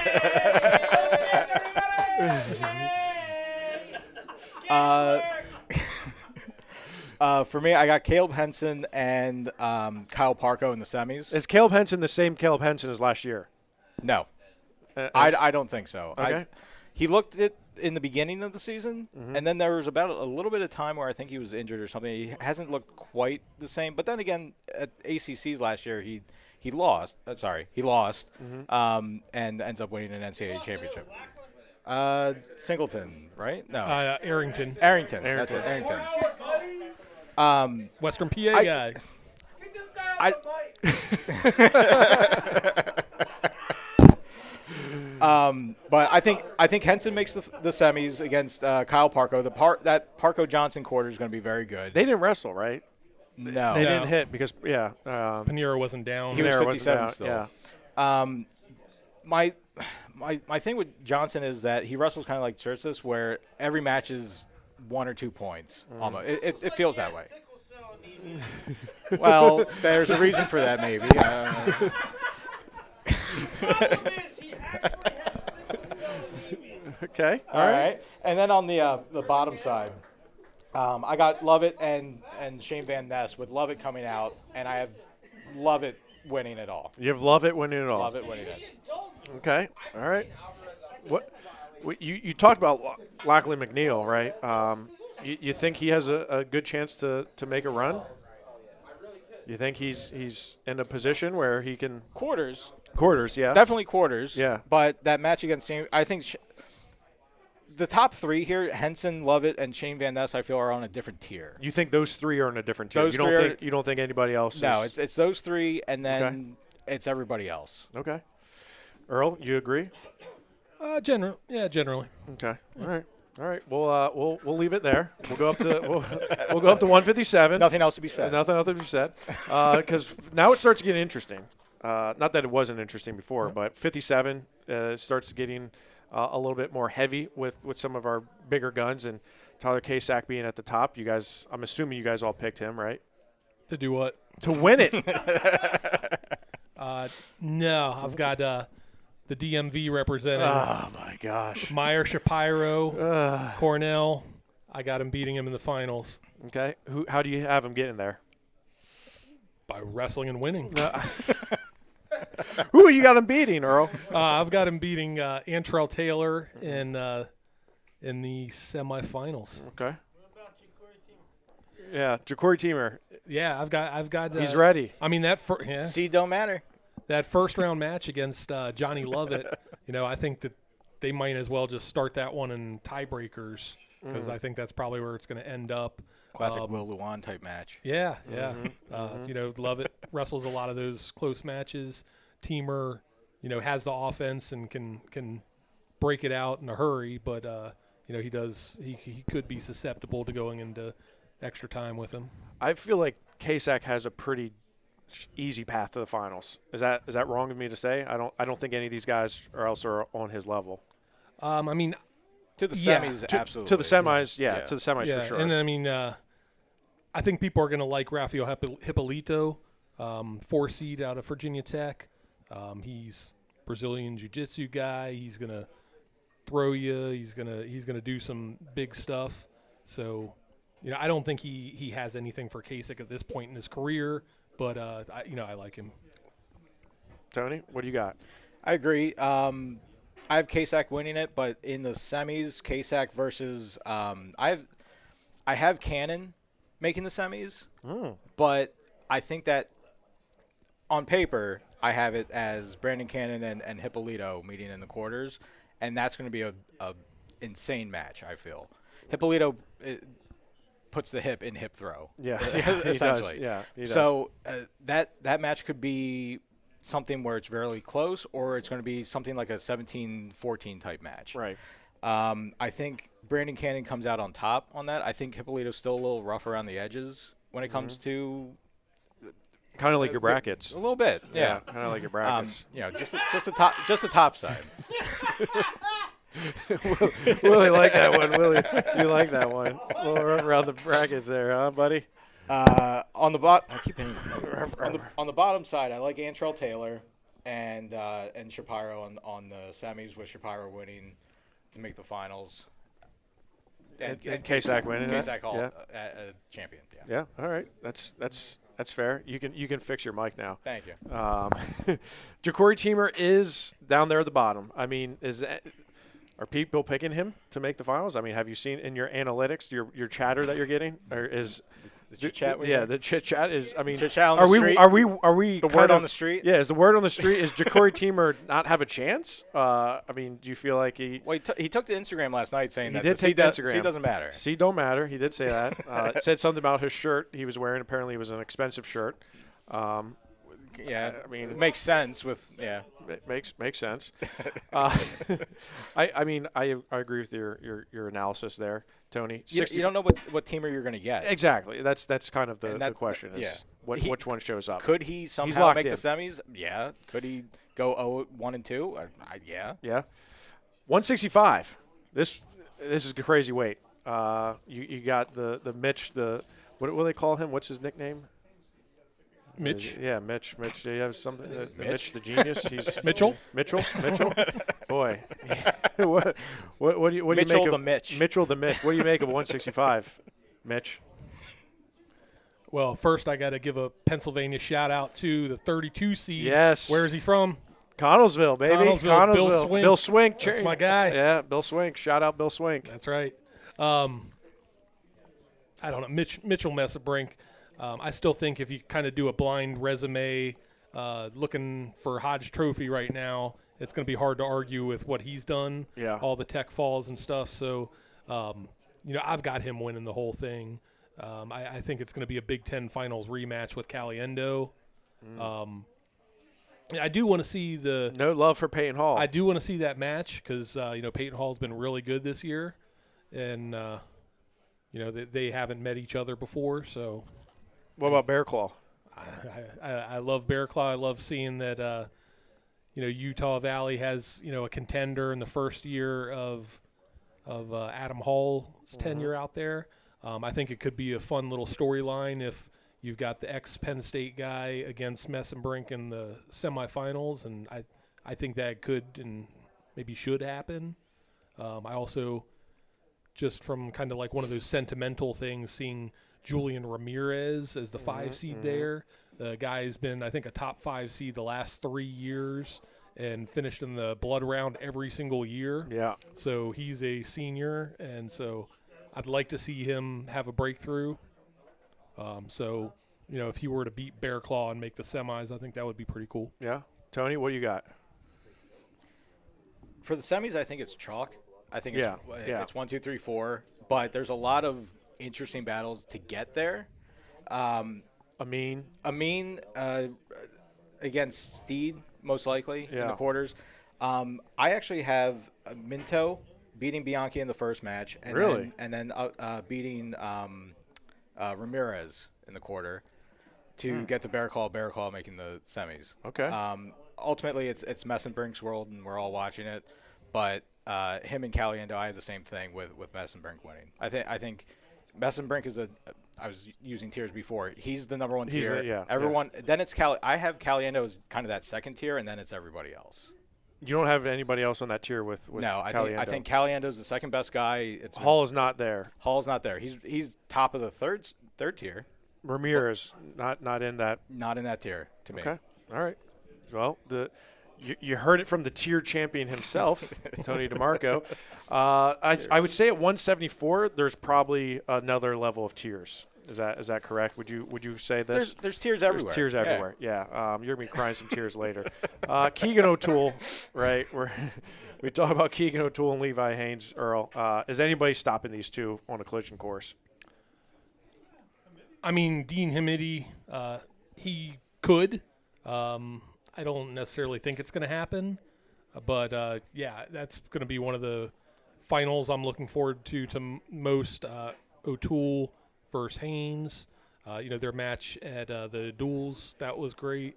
I think everybody's kind of been in for another match since then. Of course, Hamidi and Haynes, that's probably one of the semifinals I'm looking forward to most. I think that I don't know. I've been going back and forth on this one, and I think a couple of days ago I picked O'Toole to win it all, but I might be. You're switching. I might be up. switching to Haynes. Okay. All right. What about Garrett Thompson? Garrett Thompson. Well, I know Willie's. I wanted to poke the bear a little bit. Worst 4 seed of all time. Worst 4 seed of all time. He's gonna have Turley now. Yeah, he's gonna have Turley. Yeah, the Virginia guy. So he's doing always favors. This isn't the Virginia Power Show here, right? What I'll say, and I said earlier, I don't think there's a great option other than Thompson for the 4th seed. Okay. Looking at all the other guys, they kind of have their own flaws, or Thompson has beat them head to head. So, it kind of looks unusual on paper, maybe. Yeah. But, I don't have a great answer. I think he beat Simon Ruiz head to head in Vegas, who's the 5th seed. He beat Kate Davos. Yeah, there you go. Yeah. And, I thought that Carson Karchla would be kind of in that range for the 4 or 5 seed, and he loses twice at the Big Ten tournament. So I'm not mad at it. Do I have you on record saying Levi Haynes is winning? Yeah, let's go. Yeah, all right. Levi Haynes. We got it here. I'm the same way. I have Levi Haynes winning it. It's just the Penn State magic. Yeah. Keegan O'Toole and Levi Haynes making the finals. Dean Hamidi could possibly. He's shown that he can compete with O'Toole last year. He showed that he could compete with Messenbrink. I feel he put himself in positions that made him lose those matches last year against Messenbrink, this year against O'Toole. But I think this is a collision course of a rematch of O'Toole and Haynes, and I have Haynes winning it. Yeah. On the top side, can Lenny Pinto move? Can Lenny Pinto position himself pretty good here? I think he's got a good draw. I like where he's at. Yeah, he's going to have Karchla. I think or Wolak, depending on how that first round plays I like out. where he's at. Yeah. If you're asking me who I think is like, you said fourth seed, and should Thompson get it? Should he not get it? If you're just talking about who I like at that weight as the fourth best guy, I would say Pinto. That's I thought Pinto's looked really good this year. Yeah. On the top sides, I kind of have, and I kind of fall with this because, yes, Thompson isn't that name that you ultimately think of as a top seed in 174 necessarily, but it could be one of those situations like, who's the West Virginia wrestler that everyone kept saying, well, he hasn't wrestled anybody. I think it was like 2019. Won the scuffle. Noah Adams. Noah Adams. Kind of like Noah Adams. Like Yeah. he keeps winning. Everyone says, well, wait until he wrestles this guy, and then he wrestles him and wins. Yeah. But I, going against that, I have Devos and Ruiz meeting in the quarter, with Ruiz coming out in the semis. Okay. And then O'Toole, like I said, winning that one. But on the top side, I think there's going to be a little bit of chaos. A lot of chaos. Yeah. I mean, this weight does have a lot of chaos kind of built into it. I feel like, there's definitely some room for some guys that are going to make some noise. I think 3 through 8 is going to be interesting, right? 1 and 2 we kind of have that sewn up a little bit, but I think 3 through 8 is going to be really interesting. Maybe even 4 through. One interesting match. One interesting match. First round is Patrick Kennedy and Aiken Contreras. Yeah. Last year, and that was during that time where another Iowa weight change, where are we going to put Patrick Kennedy type of thing was going on. So, like, I think he was cutting down from 84 to make 74 or something like that. And Contreras beat him in the duel. Majored him. So it's going to be a matchup again. In Contreras hasn't looked consistent this season, but that's something that may play into the psyche of Kennedy as well in the first round match, because he could All-American, but I don't know. And I'll take it. One Pennsylvania guy that all year I haven't been able to put my finger on is Luca Augustine. Oh gosh, yeah. He's had a couple. He's had a couple matches where I think it's Waynesburg. It's Waynesburg. That's a Virginia town, the Borough one. But yeah, I haven't. Some weeks I've thought he's maybe the 7th or 8th best guy at the weight class, and then he loses a couple matches you don't expect him to. So he's a guy out of the 15 seed that who knows. I feel like that's a common theme though with a lot of those pit guys, and maybe some of the at least the Pennsylvania guys, NC State, like with Ed Scott. We talked about Dylan Evans. Like he's dropped some matches and then come back and won. I feel like Dylan Evans, before the ACC tournament, I would have said he looked really good, right? He had a big win. He had a couple really big wins, and but then kind of fell apart. Whereas Dayton Pitzer, flip side, right? Dayton Pitzer didn't look so great, and then all of a sudden he turned it on. Let's go up to 184, where that's the Pennsylvania Power. That's the weight, man. Pennsylvania Power weight right here. We've got what, 2, 4, 6, 7 guys here, right? Paul and I went through them all. I think obviously with Carter being at the top, but Edmund Ruth could sneak in there as well. What do you guys like about 184, other than the fact that we could see 2 NCAA champions going at it? So this was the only weight doing my brackets, because I did them all the way to the consies. This was the only weight where I had the top 5 seeds finishing in that order. So, yeah, I do want to see Max McAnally, the 3 seed. I want to see him against Parker Keckheisen. That was a great Big Ten final match against Starachi. And, either one of them against him, with the 5th title on the line is going to be cool. Who do you have winning it? Oh, I've got Carter. You got Carter? Yes, question Mr. Sailor. You have Mac McAnally beating Plot? They're not on the same side. Oh, for 3rd and 4th? Stella 0. Yes, that's affirmative. I have Carter Starachi winning it too. Okay. Making history, 5-time champ against Keckheisen. Is he going to get a major in any matches? In any matches? Yeah. Probably one. Okay. Yeah. At least one. I like that the seating committee put Plott and McNally on the sides that they're on. I didn't want to see Plott, Keckheisen version 10 or whatever yeah, right. it's been. I think it's going to be a good match. I have them 1, 2, 3, 4 making the semis also, with it playing out that same way, 1 through 4. Yeah, I think it's a shame for Keckeisen. I like Keckeisen, but in my head, that's how I have it. But they're going to drop and flip. And yeah, I know how the bracket works. I just didn't fill it out. That's all. Yeah. Yeah.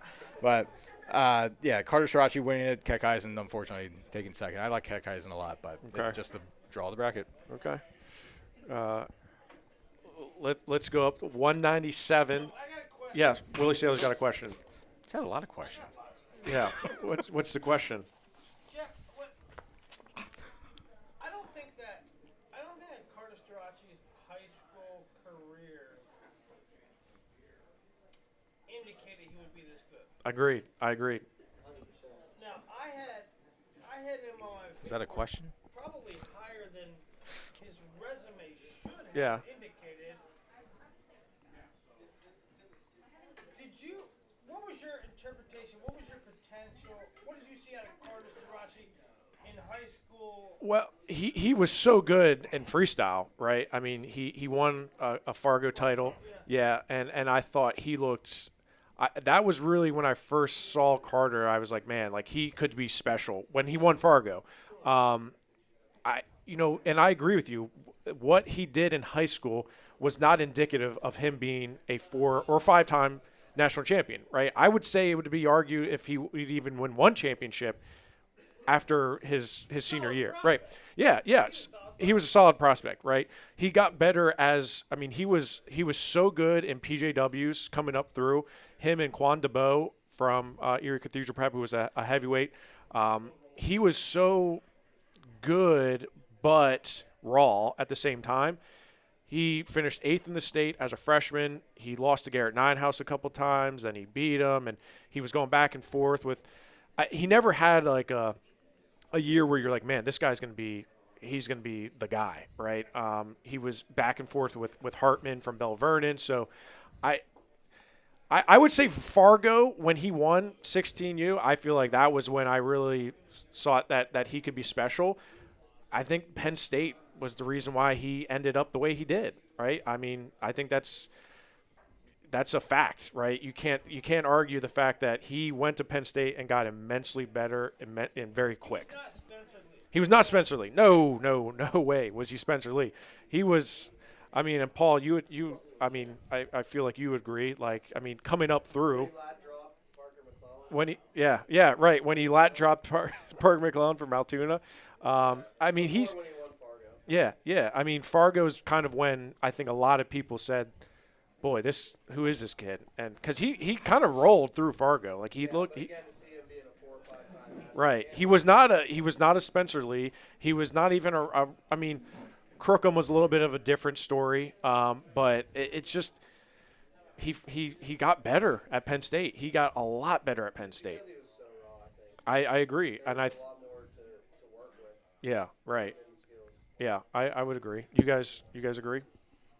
I always thought he was going to be a 5-time state national champion. When he was in high school, I was like, there's going to be a global pandemic. We're going to get an extra year of eligibility. He's going to win 5 titles. So you think it's not all Penn State, but if he went to another power program or something, do you think he's a national champion at all? Or do you think – not that early. I don't think he beats Michael Kemmer. I don't think Michael Kemmer was on a different level at that time, and I feel like losing to him in the Big Ten was probably the best thing that happened to him. Taking some of those losses early was probably really good for him. I think the guys in the room just changed him. I mean, Cathedral Prep, they had good guys, but there was no one that was pushing Carter to make him who he was. Like I just don't think. I mean, he wrestled at Bad Karma, which is a good club in the northwestern part of Pennsylvania. But I feel like it was untapped potential and untapped just wrestling ability that was unleashed once he got to Penn State, and you saw it. Yeah. I mean, it's I would agree with the sentiment that he has outkicked his coverage, right, from high school to college. He was always and in high school, I was always really impressed with him. He was he had a banged up knee, and he was still able to find a way to win. But he wasn't just I didn't think he was going to be a 4-timer, let alone a 5-time potentially. So yeah, he's again. Fargo is when my eyes lit up. Was Fargo. Hello, Aaron. All you do is press a button to take photos. Okay, I don't know what the big deal is. Let's go 197. Let's go 197. Let's. Oh yeah. Yeah. So I think talking about Pennsylvania, I'm looking forward to a second round Stout versus all-stout Stout match. Is that Stout crazy or match. what? Brother against brother. Brother against brother. Yeah, I mean, It's in the history books. Has it happened before? I don't. Not in D1. I know, yeah, not in D1. Not in I D1? don't think it's happened. The Sheptics didn't wrestle. We did. You did. Yeah. You guys are kind of around the same weight, right? Yeah. Speaking of Pennsylvania legend. yeah, there you go. Yeah, I'm right here. The Todd. The Todd. So, I think it's AJ Ferrari's weight class. Look, if you want eyes, was this- you is let, this- is you this let real? AJ Ferrari win. Okay. Are you legit? Are you serious? I swear, I don't see anybody taking him down. Like his one knee stance, it might annoy the hell out of you because it does to me. But at the same, it's going to be very boring. But say what you want about him, but I think he has a very, very high mat IQ, and he's very savvy the way he manages matches. So I think he's going to beat Cardenas in the finals. I want to see what Josh Barr looks like early in the tournament. I tend to think that was probably precautionary what the staff did with him at Big Tens, but yeah, AJ Ferrari over Jacob Cardenas. Wow. And I have him obviously beating since Stephen Neal. Steve Neal. There you go. Right. Yep. What about that match with Buchanan? I just think kind of the same way. Like obviously Buchanan kind of has a height and reach advantage over a lot of guys, but AJ's going to negate that by wrestling on his knee, and okay, he's not going to be able to do anything. Tony. He might. I tend to think he'll maybe look for a big NIL offer in the off season. Because he might have a full year of staying out of trouble and then showing that he's a national title. Let's see what that match against Glazer looks like. Yeah. It might be putting the cart before the horse. Tony, I'm the same. I have AJ. A little closer. I have AJ winning it. Just because no one can take him down. I think he's just positionally. He's so sad. He's very defensive. It's hard to take him down. We saw how he wrestled against Buchanan when he was at Wyoming and Oklahoma, or not Oklahoma, at Wyoming. Now that's been 2 years since, and somehow AJ still has like sophomore eligibility or something like that. The way it works out, but I will say this: Buchanan has, I feel, jumped a level. Those Iowa transfers that came in, Parco and Buchanan, they've looked a lot better than they have in the past too. Yeah. Which you don't, kind of think about with Iowa, like they're the push-pull, grind it out kind of match, and those guys are scoring points and looking really good. So I think Buchanan has upgraded since that match with Ferrari, but I think Ferrari still is just too strong, too positionally sound. I think it's going to be a close match, but I think AJ is going to win it. On the top side, I think Cardenas comes out from the top. I think Stephen Little makes the semis as a 12 seed. He beat Michael Beard last year. Beat Michael Beard last year, went into overtime with Barr. We don't know, again, was it precautionary like Earl's saying? Probably. Yeah. But was it an actual tweak that might hinder him? I don't know. You could also see Trey Munoz, depending on if it's a good day and how bad that knee is with Barr. Maybe it's a Munoz-Little type match to make the semis. But I think it's Cardenas and AJ, and I think AJ Ferrari wins it. 1-0. Something like that. So 1-0. Yes, okay. with a 3-point takedown, it's going to be a 1-0 finals match, and we're going to get double birds on national TV. What do you think the reception is from fans for AJ Ferrari inside Wells Fargo? Because I feel he's been going for a long time, right? And the year that he won it was a COVID year, right? There wasn't terribly a ton of fans there. It was him and Carter that could be 5-time champs. Right. So I mean, do you think is AJ going to get booed right away? Do you think how do you think that's going to go down, Earl? I mean, I think there might be an element to that. do Right or wrong, I think there are a lot of, especially young kids, that kind of enjoy him. So I do think that he's going to have his fans out there. I mean, it'll be interesting to see if he wrestles Buchanan because, typically if Iowa guy's on the mat, everybody's cheering for the other guy aside from the Iowa fans. Conflicted. You don't know how to and then he was in Iowa last year, and right. I don't know, maybe they want him back, and they have his little brother, so are they going to say nasty things about him? I don't know. The crazy thing is Donald Trump and AJ Ferrari are going to be in the same room, the same building, right? That to me has a lot of potential to go a lot of different ways, right? I could see AJ winning it, doing the double birds, and then maybe like doing a Stone Cold Stunner on Donald Trump, like potentially. I could see something crazy happening. Trump's got WWE experience, So, right, yeah, right. Play right into it. Right, with Linda McMahon being part of his cabinet and stuff. Like, you got to think, like, if AJ's trying to make a name for himself, what better way to do it than to give an old Stone Cold Stunner to DJT. Yeah, I mean, I think by Tuesday he might be the deputy director of the Health and Human Services. I don't know. I mean, you very well could. The bar's there.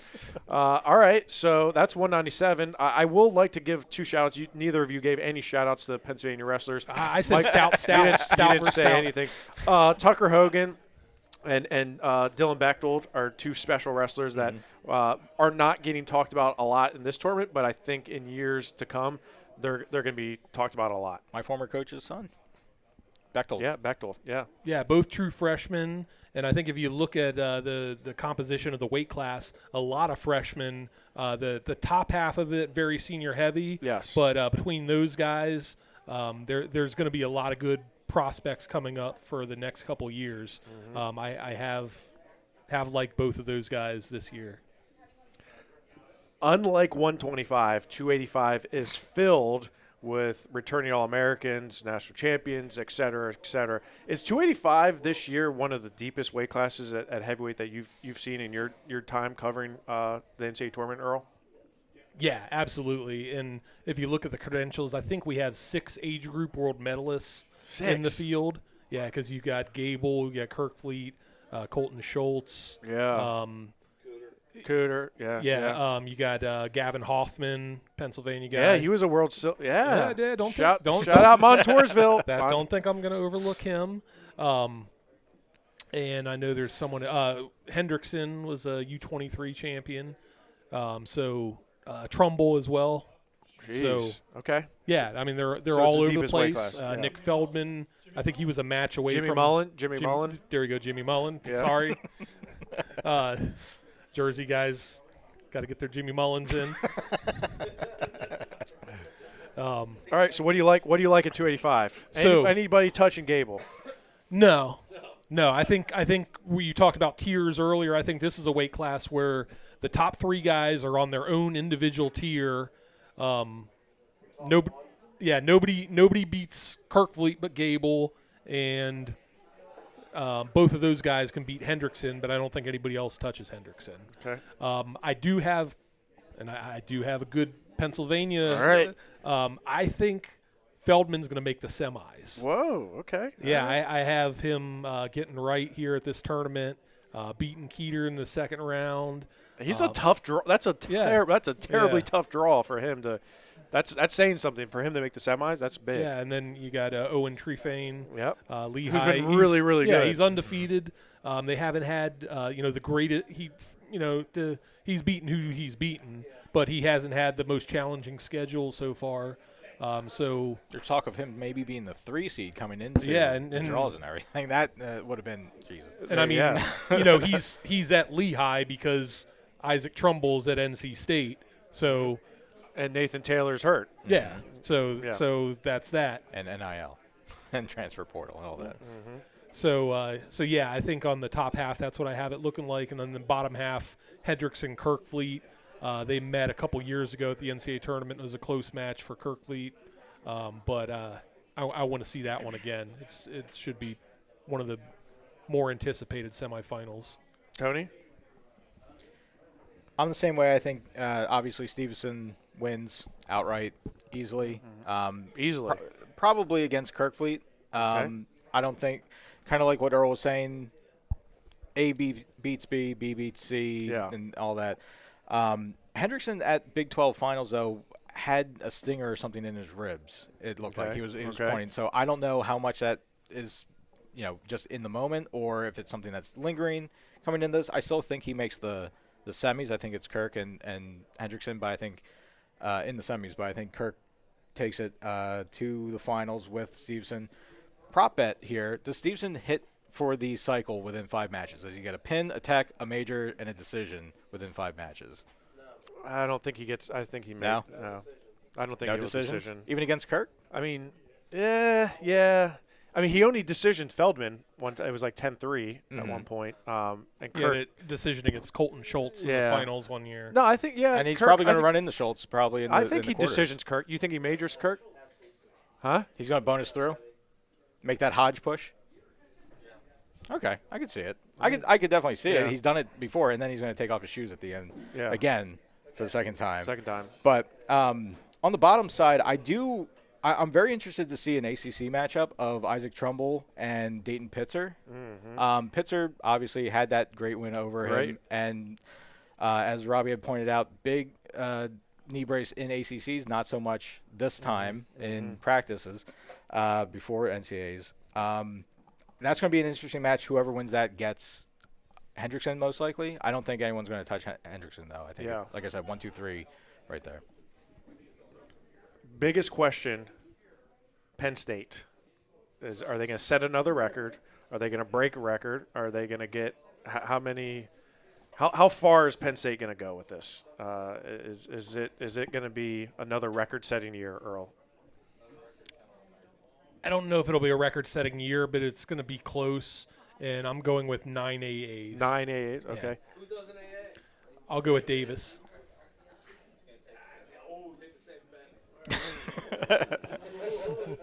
I don't think they get the points. Okay. But I do think they get 10 AAs. 10? You think they all get 10? I think 10. Okay. I think Davis sneaks in there, 7th, 8th place, somewhere in there.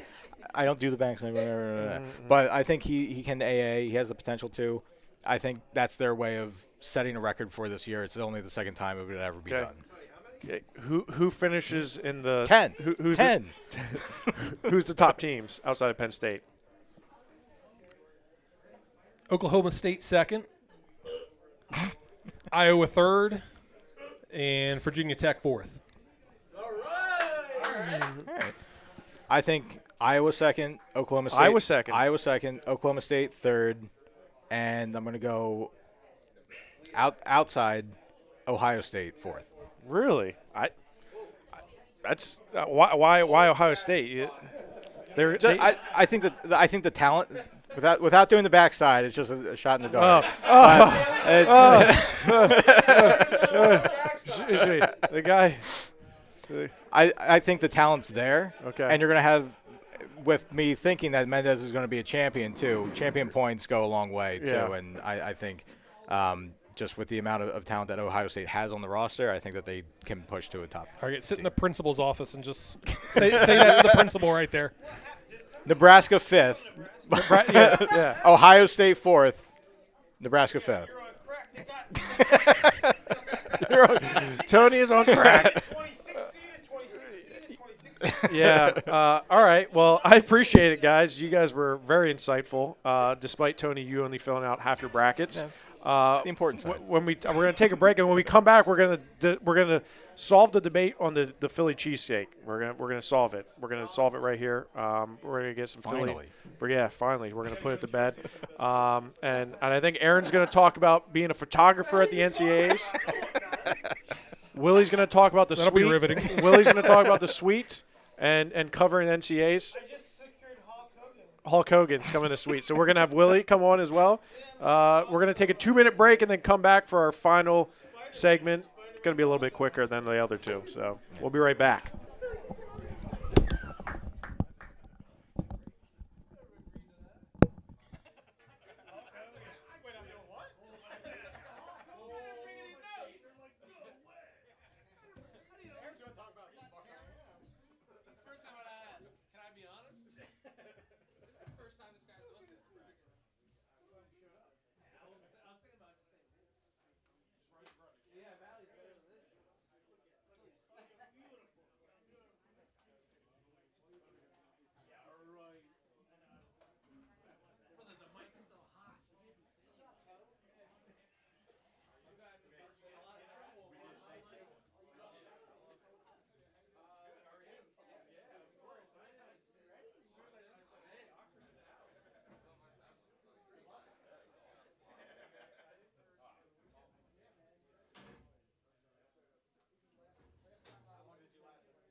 We did. We talked about it.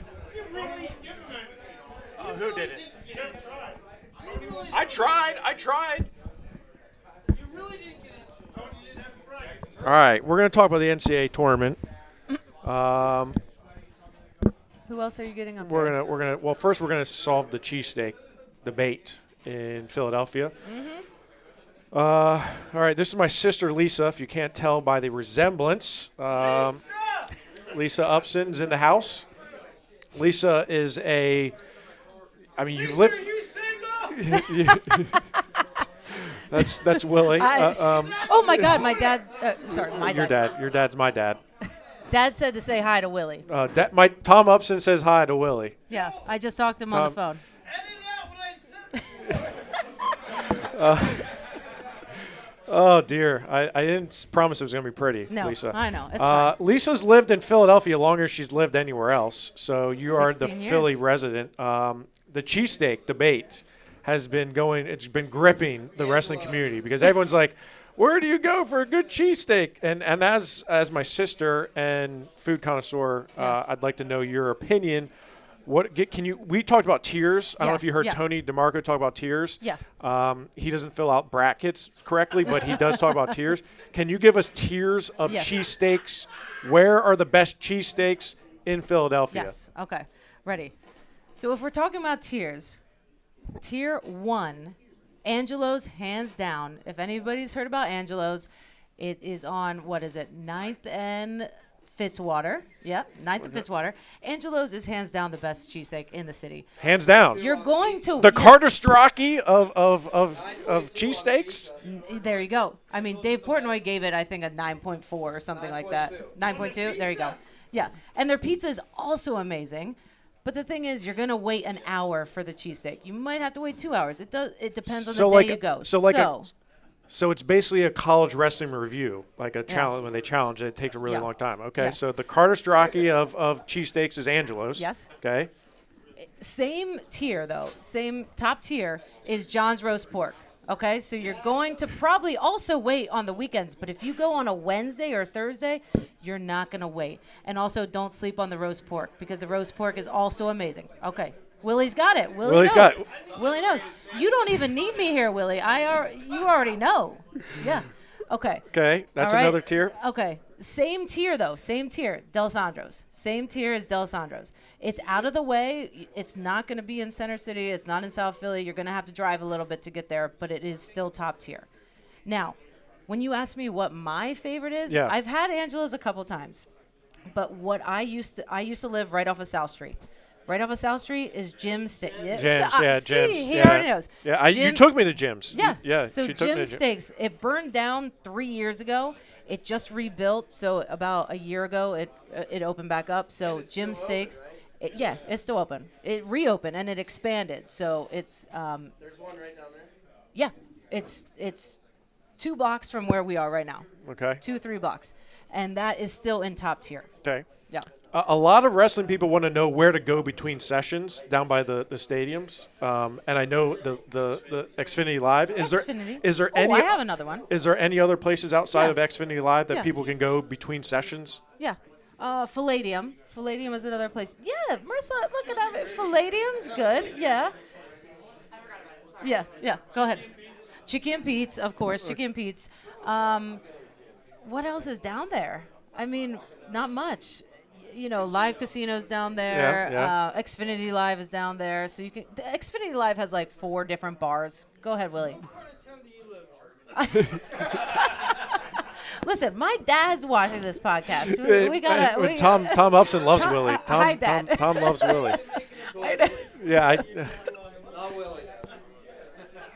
Listen, okay, I will say one thing because Okay. we talked about this today. Pat's and Gino's. Yeah. Listen, it's great drunk food. I promise you. I get Gino's delivered to my house sometimes. I promise you, it's good. In terms of drunk, when you are drunk at 2 in the morning, it's Like fine. Willie. There you go, like Willie. Willie. You would probably love it right now.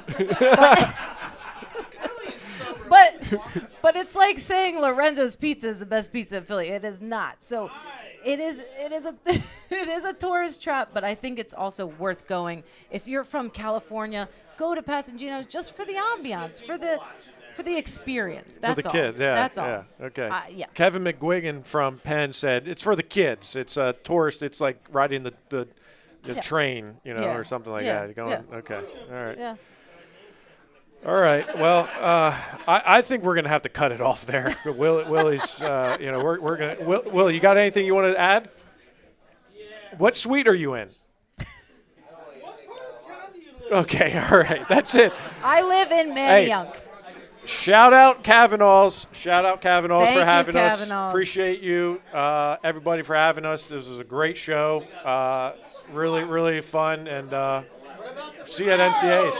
What? What about the photography section? Come on. I don't learn about my F. He has nothing to add. All he does is press a button. Hey, whoa! All right. Aaron's coming. Okay. Come on, Aaron. What'd you say about me? Okay, I didn't say anything. Please don't hurt me. Aaron is from Bethlehem Catholic. He did pin me in a cradle one time. You want? He's also wearing skinny jeans. Yeah. I have a fat ass, Willie. Okay. No, that's the worst part. That's the best part. All right. Okay. Are you excited for NCAAs? No, it sucks. Okay. All right. That's what I thought. Want to ask me any questions? Okay. I have no questions. I'll have serious answers. Ask me. No, I have no questions for you, sir. No, all right. What's it like covering the NCAAs as from a photographer standpoint? He's wearing skinny jeans. Do you want me to be honest? Mm-hmm. It sucks. Why? Pennsylvania is historically the greatest state in the union, and it is my sole responsibility this year to cover 41 individual wrestlers, more than any other photographer at this event, and I'm very tired already thinking about it. So I'm the problem as your employer. The problem is how great Pennsylvania wrestling is, but I do take it as a great honor. I do love covering Pennsylvania wrestling. Go PA, and go Willie Salem. Easton, Easton, Easton. Coach Powell is the greatest. Coach Powell's the greatest. We spent a lot of time with Coach Powell at Permanis after Hershey. It was a great time. That guy is the best. So Willie's going to be in the suite. We're going to have a good time. We'll see you tomorrow. Good night, everybody. Good night. Thanks for watching.